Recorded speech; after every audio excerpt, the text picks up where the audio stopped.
Bonjour à toutes et à toutes et bienvenue sur le Bon MJ. En ce moment, je redécouvre le jeu de rôle d'une manière dont je ne l'avais pas pratiqué depuis longtemps. Quand j'ai démarré le jeu de rôle, je faisais quasiment essentiellement du jeu de rôle en 1-1 parce que en fait, à l'époque, je devais avoir quelque chose comme 8-9 ans, peut-être jusqu'à mes 11-12 ans. Et à cette époque, en fait, on pouvait pas se regrouper aussi facilement qu'on le voulait, former un groupe, etc.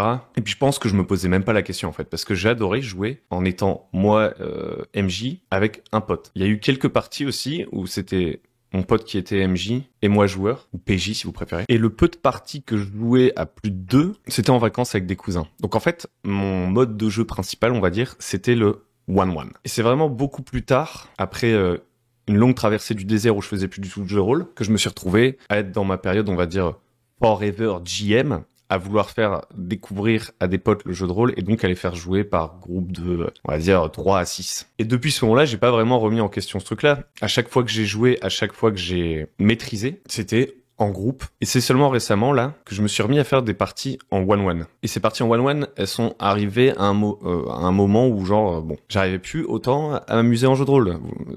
Vous commencez à connaître la rengaine.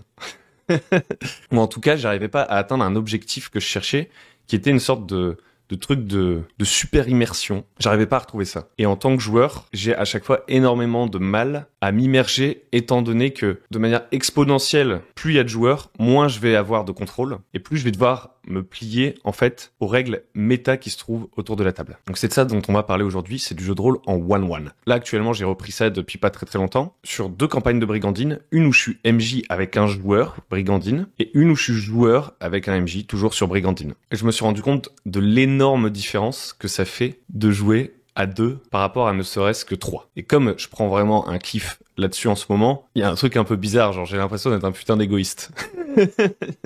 Mais on va parler de ça. Donc c'est quoi pour moi les avantages là que je trouve en ce moment à jouer en 1-1? Le premier, comme j'ai commencé à les mettre, clairement c'est l'immersion. L'immersion au sens où quand on joue en 1-1 sur du jeu tradi, en l'occurrence, hein, c'est du brigandine, donc je veux dire, les GD servent surtout à résoudre des conflits. On n'est pas en train vraiment de faire du storytelling collaboratif, inventer à égalité avec le MJ des trucs. Il y a quand même ce MJ qui est là, qui me propose un univers quand je suis joueur, et moi quand je suis MJ, bah je propose un univers à mon PJ, quoi. Donc c'est très traditionnel à ce niveau-là, on va dire, dans la répartition de l'autorité narrative, quoi. Étant donné qu'on est en 1-1, le pouvoir du joueur dans le jeu de rôle qui est de choisir ce que fait son personnage est 100 fois plus puissant, j'ai l'impression, c'est un peu débile, est 100 fois plus puissant, étant donné qu'il n'y a qu'un joueur dans cette goddamn partie de jeu de rôle.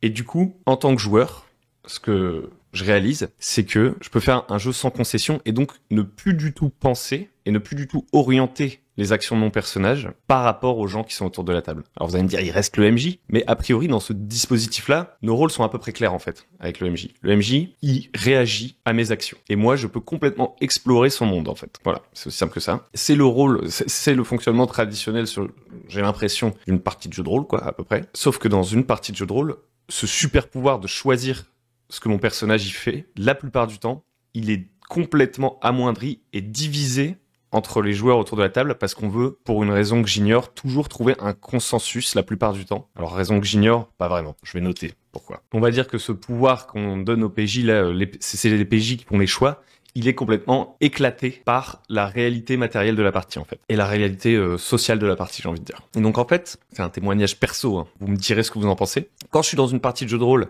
je suis joueur et il y a 3 autres PJ.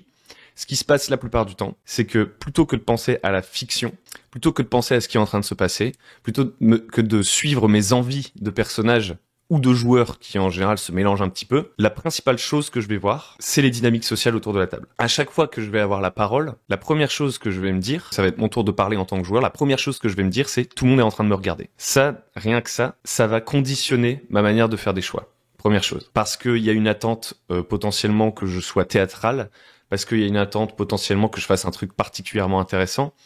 Et il y a une sorte de pression parce qu'au moment où j'ai la balle, vu que on est 5 autour de la table, je sais que dès lors que je vais la lâcher, je peux attendre potentiellement pendant 10, 15, 20 minutes avant, ça dépend de la partie, de comment c'est fait, d'à quel point on incarne, on prend du temps pour jouer les scènes, d'à quel point le groupe est séparé. Je sais au moment où j'ai la balle que là il faut absolument faire un truc quoi, parce que c'est le moment dans la partie, genre sur les je sais pas combien d'heures de jeu, les 4 heures de jeu, Grosso modo, moi, je vais aller avoir au mieux 30, 45 minutes d'impact, et ensuite, ça va être partagé avec tout le monde. Il y a une pression bien plus lourde à avoir la balle quand on est 4-5. J'ai l'impression. Le deuxième truc, c'est que conscient du fait que justement, notre temps est limité à chacun, j'ai une pression à jouer vite. Personnellement, moi, je sais que ça me fait chier d'attendre. Donc, parenthèse, je suis un très mauvais joueur spectateur. Genre, à partir du moment où je suis plus dans une scène et ça joue des scènes à côté et tout, je vois bien qu'il y a des joueurs qui, ça les dérange pas. Genre, ils sont en mode, à la fin, au débrief, ils disent, ah, j'ai adoré ta scène avec machin et tout, c'était ouf et tout. Alors que moi, en général, comme pendant une demi-heure, j'étais plus actif dans la partie, tout ce que je pouvais faire, c'était regarder une scène à laquelle je pouvais pas contribuer, participer, ou difficilement, une scène où je sais pas trop si j'ai le droit d'interrompre ou pas, est-ce que ça va être bien vu, mal vu, où je me demande, attends, ils ont oublié qu'on était plusieurs autour de la table, là, où ils jouent entre eux. Et comme je suis un mauvais spectateur, ma manière de jouer, en général, c'est de jouer vite. Je joue vite parce que conscient que personnellement moi je me déconnecte de la partie si pendant trop longtemps je peux rien faire, bah je me dis que ça doit être pareil pour les autres et je leur passe la balle. Mais la vérité c'est que c'est pas comme ça que ça marche. J'ai l'impression que souvent je joue avec des gens qui sont pas conscients de ça ou en tout cas qui ont pas le même problème que moi a priori parce que eux ils jouent pas vite quoi. Ils jouent pas vite, ils sont pas dans la punchline, ils sont dans l'incarnation super longue. Tant que le MJ ne fait pas le travail de faire le passage d'une scène à une autre, le joueur il continue à jouer quoi. Alors j'imagine que dans sa tête potentiellement si le MJ, je suis joueur, je suis en scène avec le MJ et le MJ il me relance tout le temps et tout et genre je me dis bah c'est pas mon taf d'arrêter la scène, c'est le taf du MJ et de passer la balle à quelqu'un d'autre ou je sais pas quoi. Je peux me dire pendant que ma scène a cours, c'est trop long, les autres ils doivent se faire chier et tout. Et en fait, il y a tout ça, ce truc là qui vient parasiter l'immersion chez moi. De penser en fait au fait qu'on est plusieurs autour de la table. Ça parasite mon immersion. Je pense beaucoup moins en tant que personnage. À ce moment-là, je pense aux autres, en fait. Et donc ça, forcément, ça me sort en partie de l'immersion, quoi. Et j'ai l'impression qu'on est tous conscients de ce truc, dans une certaine mesure, mais que à la plupart des tables, le fonctionnement, c'est le MJ qui doit gérer ça, le rythme et passer le truc et tout. Et en soi, je pense que pragmatiquement, c'est une solution qui se tient. Dans ce cas-là, il faut avoir un MJ qui est fort pour distribuer le rythme, bien sûr, pour distribuer la parole, etc., aller chercher les joueurs et essayer de faire en sorte que tout le monde ait son quota, on va dire. Mais ça peut avoir une sorte d'effet pervers, ça. C'est-à-dire que dans certaines parties où j'ai été joueur, je voyais bien aussi que le MJ, il avait poussé ce concept encore plus loin. C'est-à-dire que le MJ, son but, c'était pas de passer d'un joueur à un autre et de lui dire qu'est-ce que tu fais, et que chacun notre tour on puisse faire des trucs, ou d'essayer, autre truc de MJ, de nous rassembler le plus vite possible pour qu'on rejoue ensemble. Il y avait j'ai été joueur à des tables où le MJ en fait il va plutôt proposer une scène stylée à joueur A, jouer la scène stylée à joueur A, stylée entre guillemets on y revient, puis proposer une scène stylée à joueur B et jouer la scène avec joueur B, etc. Et en fait faire une sorte de fan service tournant avec chacun des personnages. Et ça, pareil, je trouve que ça met moi, quand je suis joueur et que je vois que le MJ il fait ça, ça met une énorme pression, une pression à devoir aimer la scène qu'il me propose. Là où dans le jeu de rôle, en fait, en tant que joueur, je veux choisir les scènes que je joue, driver mon personnage. Donc, quand je vais chez un marchand, par exemple, je veux pas me dire, putain, j'aurais pas dû aller chez le marchand, parce que du coup, on va jouer 15 minutes ma scène chez le marchand, parce que le MJ il va vouloir qu'on l'incarne, et ensuite je vais perdre la balle, et j'aurais juste joué la scène où j'achète un truc quoi. Et l'autre derrière il va avoir sa scène de 15 minutes, puis l'autre il va avoir sa scène de 15 minutes, etc. Donc j'ai intérêt à bien choisir les scènes que je choisis dans ce dispositif, les scènes que je veux faire, les trucs que je veux que mon personnage fasse, et je veux surtout pas que ce soit le MJ qui m'impose la scène, parce que sinon je suis tout le temps en réaction, je peux pas jouer les trucs que j'aimerais jouer avec mon personnage. Ok, donc il y a ça. Et donc du coup, ouais, dans le dispositif où c'est le MJ qui vient m'amener une scène à laquelle je suis censé réagir et être théâtral et la rendre cool parce que tout le monde me regarde, et du coup, comme on a accepté autour de la table que le jeu c'était en partie regarder les autres jouer, j'ai intérêt à faire des voix ou des machins, parce que sinon, eux, ils en ont pas pour leur argent, ces gens. Ils vont s'ennuyer. Donc en fait, je suis là pour amuser la galerie au moment où la caméra revient sur moi, ou pour faire tirer la petite larmichette, vous voyez. Et du coup, je suis pas autant en mode, je suis juste mon personnage et je fais ce que mon personnage y ferait. Je suis en train de penser à qu'est-ce qu'on va jouer, qu'est-ce qu'on va voir de moi, et pas qu'est-ce que j'ai envie de faire. Donc tout ça, ça va venir potentiellement entraver mon immersion. Là, vous vous dites peut-être, mais moi, c'est pas du tout ça mes parties de jeu de rôle. C'est pas du tout ça, enfin. C'est pas on joue des scènes séparées chacun notre tour et on est spectateur des autres. Et bien sûr, je l'ai un peu grossi le trait. Il y a un autre scénario, très courant aussi, qui est celui de tout le temps chercher le consensus. En gros, là ce dont j'ai parlé, c'est le côté on va aller explorer des choses un peu personnelles, potentiellement, donner une grande liberté à chacun. Et donc, on va se séparer. Mais on se rend bien compte que peut-être que le problème là, c'est justement qu'on soit autant séparés et qu'on joue ces scènes séparées et pas qu'on les joue en un claquement de doigts pour se retrouver ensemble. Parce que, voilà, du coup, la solution, souvent, c'est de dire, les scènes où les PJ sont séparés, on les fait vite, on les fait rapidement, tac, tac, tac, pour qu'ils se retrouvent tous ensemble ensuite. Ce rythme-là, de jouer les scènes séparées rapidement, il est imposé par le fait qu'on joue à plusieurs. On est d'accord. En 1-1, la question ne se pose pas. En 1-1, la question de est-ce que ce que je donne à voir aux autres, ça les intéresse, ne se pose pas non plus. Est-ce que je joue assez vite pour passer la balle à l'autre? Question qui ne se pose pas non plus. Tout ça, vous avez pu y penser. Il faut beaucoup plus vous concentrer sur l'immersion. Et les choix de votre personnage. Rapide, qui s'enchaînent. Et la fiction qui part dans plein de directions. Donc pour moi, ça augmente l'immersion. Un autre truc qui se passe quand on est plusieurs, c'est donc du coup qu'on veut rester ensemble pour pas avoir affaire à tous les problèmes dont j'ai parlé avant. Et à partir du moment où on reste ensemble, tout le temps, vient le problème, non pas des plans, mais globalement des décisions. Parce que souvent on dit, ouais, le moment où les PJ font des plans et tout, v'là la scène, quoi. J'ai plus envie de jouer ça, moi. Attends, je défonce la porte. Et en fait, dans ces moments-là, où en gros on prend des décisions sur la suite de ce qui va être joué, c'est pareil, il y a une sorte de chape de culture de jeu méta et de posture sociale parce qu'on fait une activité de groupe en fait, qui vient aussi conditionner notre conversation à 4-5 là, et qui va pas forcément dans le sens de l'immersion. Il va dans le sens du jeu et du bien-être des participants, ce qui est normal d'une certaine façon.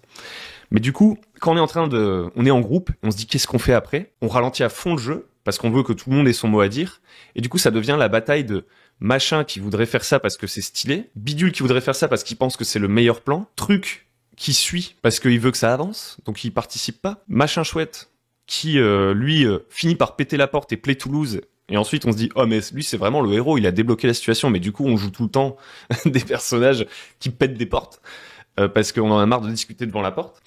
Ce que je veux dire c'est que à partir du moment où on peut plus se séparer et on doit tout le temps être d'accord pour aller dans la même direction, le jeu est méga conditionné par ça, encore une fois. J'en avais un peu parlé dans une vidéo précédente, mais où est le PVP, en fait? Où est le PVP?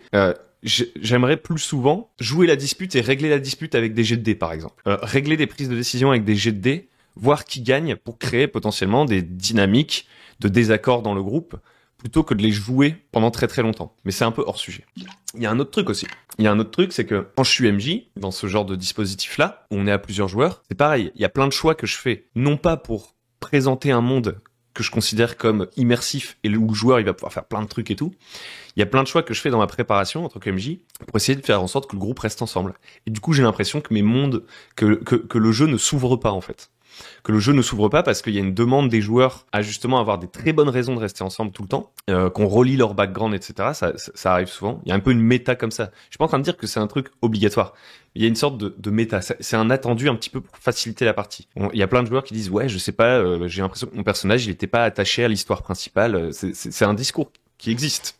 Et donc du coup, ouais, il y a des contraintes qui viennent du fait qu'on est à plusieurs et qu'on a accepté de jouer d'une certaine façon à plusieurs, j'ai l'impression. Des contraintes qui rendent l'univers moins crédible. C'est comme dans certains jeux, le fait qu'il faut qu'il y ait il faut qu'il y ait une scène de combat, une scène de social, une scène pour tel personnage, une scène pour tel personnage à chaque session pour que tout le monde ait eu son mot à dire. Ça fait qu'en fait, le monde, l'histoire, tout ce qu'on va faire en fait, est construit pour servir ça et n'est plus construit juste par les choix des joueurs en fait. Parce que trop souvent, les choix des joueurs vont potentiellement créer une friction entre joueurs que plein de groupes ne savent pas gérer, c'est-à-dire ils essayent juste de tous être d'accord pour avancer, plutôt que de se séparer, mais de jouer vite du coup, et ensuite de revenir, j'en sais rien, il y a plein de solutions, il y a plein de possibilités différentes, mais pour résumer, quand je suis joueur ou MJ, j'ai toujours l'impression de pas pouvoir atteindre l'immersion, de pas pouvoir jouer en croyant vraiment au truc qui est en train de se passer. Je vois trop les dynamiques sociales, les contraintes de jeu autour de nous. Je vois trop le mec qui passe la balle à l'autre parce qu'il se dit l'autre ça fait longtemps qu'il a pas parlé. Je vois trop des gens qui s'écrasent, d'autres qui prennent le leadership. À un moment donné, les mecs qui prennent le leadership, ils disent il faudrait partager. Les mecs ceux qui arrivent pas à prendre de décision, qui rendent la balle et qui la gardent pas longtemps. Je vois tout ça. Alors que quand c'est du 1-1, tout ça disparaît. Tout ça disparaît et je vois beaucoup plus l'autre, la deuxième personne avec laquelle je joue, et le monde dans lequel on est. Et toutes nos décisions. Et ça va vite et tout est fort, j'ai l'impression. Déjà parce que quand je suis le seul PJ, ou quand l'autre est le seul PJ, il peut pas diluer la responsabilité. Il est obligé de faire des choix. Et donc je me dis, il y a des gens avec qui je joue dans des groupes qui ont tendance à se mettre de côté pour que ça avance. Et ça m'énerve de voir ça. Je suis sûr si je joue avec eux en 1-1, ils pourront enfin s'exprimer. C'est ça que je me dis. Ils vont enfin pouvoir faire des choix parce qu'ils vont plus devoir prendre le rôle de celui qui suit, le rôle social de celui qui suit pour qu'on avance. Donc il y a plus de dilution de la responsabilité quand on est en one-one, j'ai l'impression. Le joueur, il peut plus dire, les problèmes de rythme, c'est le MJ, alors que c'est lui, potentiellement, qui veut incarner la moindre scène et qui n'arrive jamais à terminer ses scènes, qui n'utilise jamais le HRP pour accélérer une de ses scènes. Pour moi, ça peut être du ressort du joueur. Mais non, c'est de la responsabilité du MJ. Quand je suis joueur tout seul, je peux dire, là, je vais acheter ça parce que j'ai assez d'or, et ensuite, je vais voir tel PNJ, et on incarne ça. Je peux dire, je sais pas si j'ai envie de jouer ça. Et le MJ, il a pas la pression de, attends, il y a peut-être les autres qui veulent jouer cette scène, donc on va quand même la jouer, et toi, tu vas attendre un petit peu. Je peux dire, ça, d'une certaine manière, je préfère l'ellipser. Je peux contrôler les ellipses un petit peu aussi en tant que joueur, d'une certaine façon. Alors bien sûr, je dois me mettre d'accord avec le MJ. Peut-être que le MJ va me bloquer mon ellipse parce qu'il avait une idée et tout. Mais ça ne regarde que nous deux, quoi. On n'a plus à penser à d'autres. On est entièrement responsable de ce qui se passe, entièrement en contrôle, et on ne joue que ce qui nous intéresse. Ça, c'est quand même assez cool. On n'a plus besoin de convaincre les autres joueurs, j'entends. Parce que la plupart du temps, quand on est en groupe, on n'est pas vraiment en train d'essayer de convaincre les autres personnages. On essaye pas mal de convaincre les autres joueurs en réalité. Moi, je vois ça, en tout cas. Et en général, c'est celui qui en a le plus vite marre de faire des plans qui va finir par dire « Ok, on fait ce que vous voulez. » En RP, bien sûr, en RP. Mais l'illusion ne marche pas. L'illusion ne marche pas. Désolé. Le PJ solo, pour moi, il récupère énormément de contrôle et il vit ce que j'aimerais que tous les PJ vivent, même quand on est plusieurs.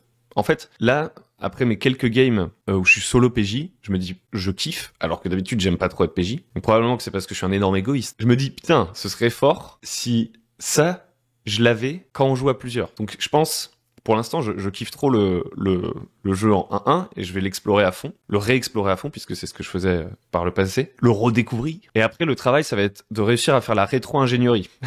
La rétro-ingénierie et se dire, ok, comment je peux avoir un tel niveau d'agentivité? Comment je peux avoir un tel niveau d'immersion quand on est plusieurs, quoi? Je sais pas encore, honnêtement. Est-ce que c'est seulement possible? Parce que c'est aussi un des trucs que je me dis, c'est que si ça tombe, ce dispositif-là 1-1, c'est tout simplement le meilleur pour cette forme d'immersion quand on n'aime pas être joueur-spectateur. J'imagine qu'il y a des gens qui comprennent pas ce que je raconte depuis tout à l'heure parce qu'ils disent, mais moi j'adore écouter les autres, ça me dérange pas. Et donc du coup, eux, ils ont cette chance-là. Ils ont cette chance-là. Ils aiment regarder les scènes des autres comme un feuilleton. Mais vraiment, moi, quand je dois faire du jeu de rôle, ce que je veux, c'est prendre des décisions, discuter des plans, tac, tac, tac, tac, tac, on avance, l'histoire avance, pou, pou, pou, pou, pou. Je veux pas mettre sous le tapis plein de trucs que j'ai envie de jouer, comme faire des plans, tout ça, ou faire des scènes séparées, parce que ça ralentirait le jeu. Je veux juste que tout le monde comprenne qu'on a envie de tous jouer tous les trucs qu'on a envie de faire, mais on veut tous que ça aille vite, du coup.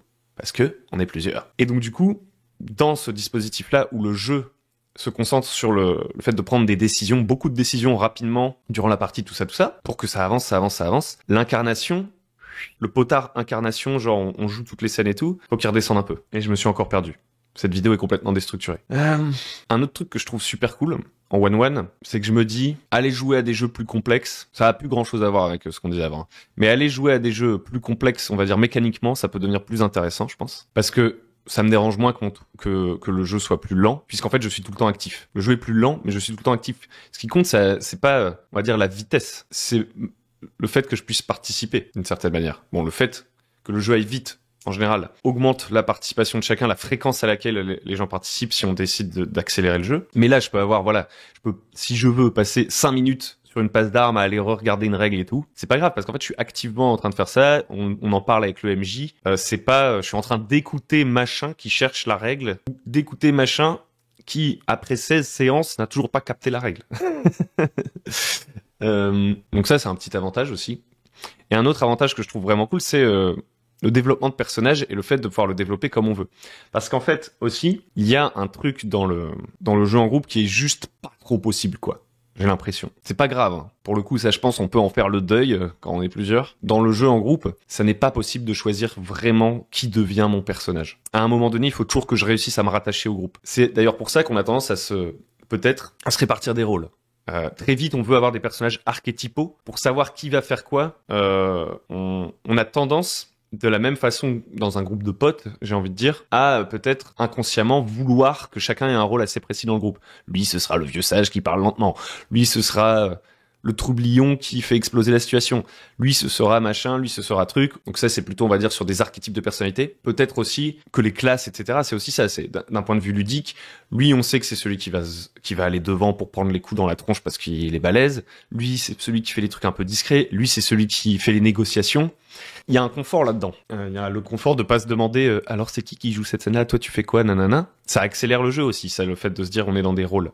Mais du coup, quand on est en solo, la trajectoire du personnage, d'une certaine façon, elle est beaucoup plus libre aussi, quoi. C'est-à-dire que mon personnage, aujourd'hui, ça peut être un paysan, demain c'est le page d'un seigneur, puis il vole un truc au seigneur et il s'en va. Et en fait, on a un développement de personnage et des trajectoires de vie qu'on peut explorer dans le personnage, et aussi on peut jouer beaucoup plus de scènes autour de ce personnage, forcément, puisqu'il a tout le temps de caméra, et donc on peut le nuancer de fou, mais le nuancer de manière organique. C'est-à-dire que on n'est pas obligé de réfléchir, ah là, ah c'est bientôt mon tour, qu'est-ce que je pourrais faire, ah là, je pourrais nuancer mon personnage en faisant ça. Non. Tu joues juste ton personnage comme t'as envie de le jouer, et tu vas jouer tellement plus de scènes qu'il va être beaucoup plus réel, en fait, dans ma tête. Il va être beaucoup plus... Je sais pas, dans potentiellement un jeu en groupe, si mon personnage il fait ça, puis ensuite il fait ça, puis ensuite il fait ça, et il fait des trucs un peu divers et tout seul, tout le monde va me regarder en mode, bah déjà, il faut que tu reviennes jouer avec nous, et c'est normal. Là, pour le coup, c'est pas vraiment un reproche. Ce dont je parle là, c'est plus vraiment une possibilité qu'ouvre le jeu solo. Je pense que c'est normal qu'on joue en groupe quand on est en groupe, mais quoi qu'il en soit, si je commence à avoir un personnage incohérent, hein, gros guillemets, ça va probablement pas ça va pas forcément mettre à l'aise tout le monde. Là où j'ai l'impression que justement, c'est ça qui est hyper intéressant aussi de fouiller, c'est les incohérences des personnages. On creuse le personnage, et dans un jeu de groupe, on est obligé de trouver un concept fort de groupe. Ce qui est quand même relativement rare en plus en termes dans les fictions qu'on connaît. Enfin, bon, t'as les Avengers, tu vois les héros qui se retrouvent ensemble, t'as joué une famille, joué un machin, joué un truc, mais quasiment aucune fiction qui développe ses personnages, etc., ne se concentre sur un groupe de 3 à 4 personnes qui restent tout le temps ensemble. Même des fictions où il y a plein de personnages qu'on suit, ce qui les rend intéressantes, c'est qu'on les suit au moment où ils sont pas ensemble. Donc voilà, il y a une sorte de... Voilà, je crois que je vais m'arrêter là, j'ai dit beaucoup de choses. J'aimerais bien avoir votre avis sur tout ce que je viens de raconter. Si je devais conclure, je résumerais en disant, là j'ai surtout parlé de manière négative, c'est pas ce que je voulais faire, mais je vais pas recommencer la vidéo du début. On a surtout l'impression que je parle de manière négative du jeu en groupe. En réalité, je surkiffe, je vois de manière très très positive le jeu en 1-1 en ce moment. C'est plutôt ça qu'il faut comprendre. Parce que je réfléchis à du jeu en groupe. Justement, je me dis, le jeu 1-1, tu veux le garder. En vrai, c'est trop cool. Pourquoi t'avais pas refait ça depuis si longtemps? C'est trop cool. Maintenant, j'aimerais bien pouvoir essayer de rétro-ingénierer, récupérer des trucs du 1-1, trouver le bon moyen de le faire dans du jeu en groupe. Est-ce que ça va passer par un conditionnement des joueurs de se dire ok, on arrête de tout le temps jouer pour faire plaisir aux autres. On essaye tous de rejouer nos personnages et de voir ce qui se passe. Et le deuxième truc que je me dis, c'est que je peux avoir le jeu 1-1 qui, à moi en tout cas, c'est subjectif, me procure une immersion, on va dire en termes de ça me semble crédible, ça me semble fort émotionnellement, etc., beaucoup plus fort, aussi parce que je veux pas réouvrir, je suis en connivence avec une seule personne, quoi. Genre c'est tellement puissant, il y a une sorte de fusion. Dès qu'il a une idée, paf, on peut y répondre. On est comme ça, et toute l'attention est sur une personne. C'est très fort, côté MJ comme côté joueur, je pense. Ça permet de faire des sessions courtes, intenses, enfin bref. Et donc d'un côté je peux avoir ça, on va dire que c'est mon jeu pour l'immersion, ça marche très très bien pour moi. Et à côté, de manière beaucoup plus décomplexée, je me dis, je peux peut-être faire mes games Beer and Bretzel à plusieurs, où en fait, ce qui compte plus, c'est les dynamiques sociales entre joueurs autour de la table, plus que l'immersion, le fait d'y croire dans nos personnages et tout.